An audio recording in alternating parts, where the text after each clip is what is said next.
làkkanteeg moom ba mën kaa fay. waaw première question bi. mooy que voilà surtout loolu. mooy institution dafa war a fonctionner en respectant sa réglementation. ah. donc du question day am benn lu xew rek. nga fëtt. réglementation bi ak fonctionnement normal ak. nomenclature beeg yu mel noonu. xam nga yooyu dem ay nomenclature par exemple décaissement bu nekk ak xaalis bu nekk nu mu war a génne. day am nomenclature am ay domaines am ay dossiers yoo xam ni foofu la war a dem ça peut pas aller n'importe où. et c'est pas laissé à l'appréciation personnelle même de la directrice même s'il est vrai qu'il y a toujours quelque part un pouvoir discrétionnaire donc il y a toujours ay dossiers yoo xam ni la directrice dit bon bi bàyyi leen ko mu jàll donte woon sax remplir telle condition loolu moom surtout nag en Afrique. loolu moom toujours day am. mais bon peut-être c'est pas mauvais bu fekkee ni ki jiite institution bi nit ku honnête la. xam rek c'est pas mauvais que par exemple kii nii xam nañu liggéeykat la. mais par exemple pour telle raison bon là vous laissez passer quand même quoi et cetera voilà yooyu mën na nekk mais par contre orientation bi. est-ce que DER di lebale xaalis est-ce que structure DER loolu mooy objectif am. entrepreneuriat rapide waaw.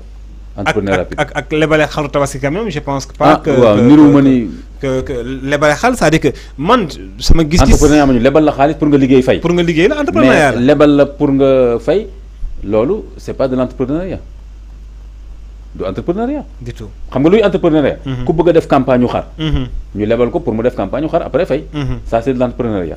mais kaay ñu lebal la loolu c'est d'autres structures qui doivent je ne pense pas que vocation DER loolu bokk ci en tout cas objectif pour DER et ses missions. c'est pas contradictoire ak suspension bi ñu def ci bourse familiale yi par exemple. non. bourse familiale yi ñu joxe woon ko. looloo gën a nekkoon social.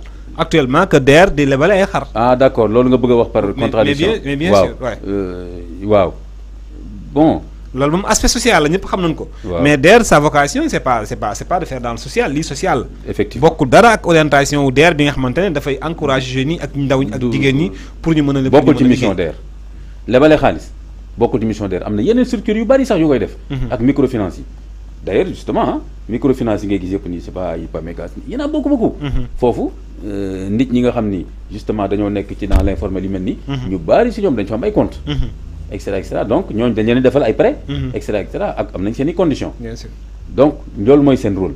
mais rôle lu DER vraiment mission wu DER c'est l'entrepreneuriat dañ lay bu wax pour tënk ko daal dañ lay lebal xaalis nga liggéey fay boo liggéey am problème d'ailleurs te mënagoo fay ñu seet nu ñu defalee moratoire à un moment donné sax tamit boo fayul nga am ay problèmes et cetera. parce que am na garantie yoo war a joxe et cetera donc vraiment. Ça n'a rien à voir alors que bourse sociale yi c'est vraiment des subventions. Des filets de sécurité. Elles sont toujours suspendues hein je le rappelle. voilà et que ñaar yooyu moom bokkul. donc mais quand même mënuñu wax ne parce que DER benn xaalis bu fa nekk la boo xam ne dañ koy lebale pour entrepreneuriat. alors que bourse sociale lu ñuy maye la. entre guillemets. bien sûr kon bokkuñu.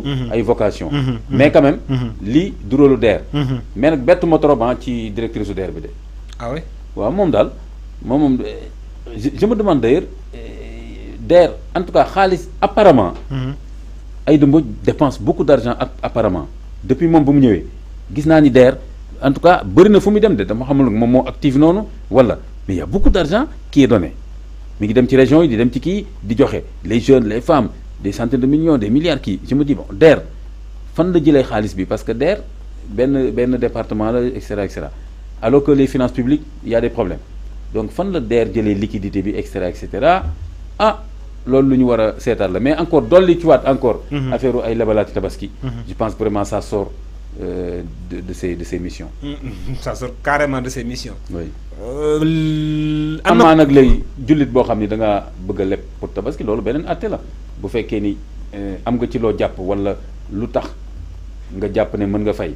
boo lebee. je ne parle même pas de DER ak yu mel noonu am nga droit leb mais droit dong la permission dong la su fekkee jarul la leb charia may na la nga bañ a tabaski. bu la neexee nga bañ a tabaski bu fekkente ni mënoo leb. voilà mais bu la neexee aussi nga leb. tabaski du force nga leb pour tabaski voilà. mais mën ngaa leb tabaski. su fekkee leb rek moo ci des. nga bañ a tabaski dara du la ci fekk. mais mën ngaa leb bu fekkee ni. am nga foo ko yaakaare pour fay ko. voilà. ok d'accord ñun dañoo jàppoon ni xaru tabaski kenn du ko leb rek kenn du ko leb. si mën nga ko leb. ok d'accord leneen li nga xamante ne aussi imaam bëggoon nañu ko waxtaanee ci li nga xamante ne ni moom moo di tey ci tabaski bi ak Samuel Sarr mi nga xamante ne mu ngi ci prison bi daanaka ay weer a ngi nii fu nekk nag laaj na fa demande de liberté provisoire gars yi gàntal ko finalement ab décret wala bokk ak li nga xamante ne ni moom moo di wàllub certificat médical buy biral ni yaram gi dafa sutante ba egg ci lool sax te itam nee nañu bu fekkente ni taxawuñ ko ci nañu ko nu mu ko waree mën na am jafe-jafe ci wàllu wërgu yaramam ngir mu